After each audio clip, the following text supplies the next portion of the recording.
Magtutudlo nga nakuha og video nga nanapad sa iyang estudyante nangayo na og pasaylo samtang ang DepEd nagsugod na sa pag-imbestigar sa insidente. Ani ang report.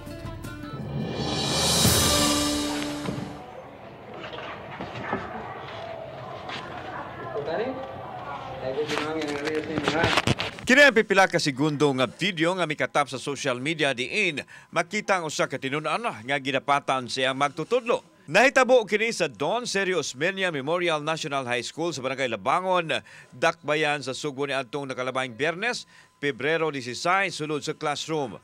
Ang nahitabo gikumpirmar mismo sa school principal. So it happened afternoon of Friday, 2024, and then we had already an audience with the parents for 2 days. At first, Monday with the father, and on Tuesday with the mother. So the incident report was already also crafted and submitted to the division office for further action.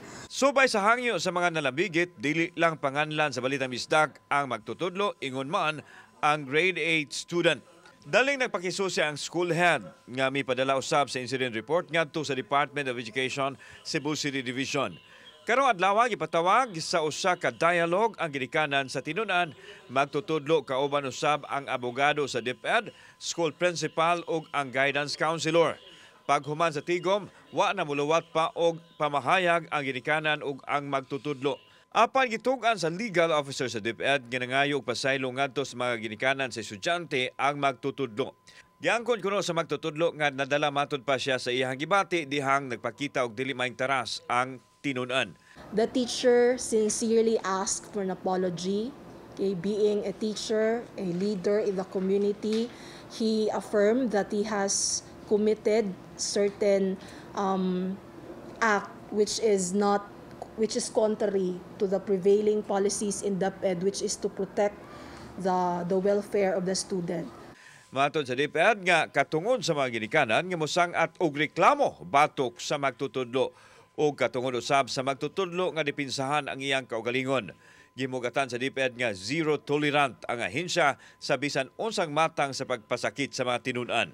Let it be emphasized that the Department of Education has zero tolerance policy with respect to any form of abuses, be it physical, mental, psychological, emotional abuse committed against our learners. Alang sa dugang lakang sa kaso, iduso sa DepEd Cebu City Division ngadto sa DepEd Regional Office ang tanang impormasyon nga ilang nahipos. Samtang magpaabot sa resulta sa investigasyon, makapadayon sa pagtrabaho ang maestro ug ilang siguraduhon nga dili mag-abot ang doroha. Ang tinun-an ipaubos karon sa debriefing o psychosocial intervention.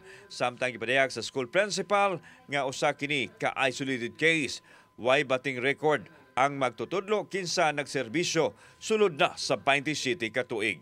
At least we have to preserve the privacy, and at the same time, number one also is allow them to have fair na investigation. Kauban si Clover Lumayag, ako si Alan Domingo.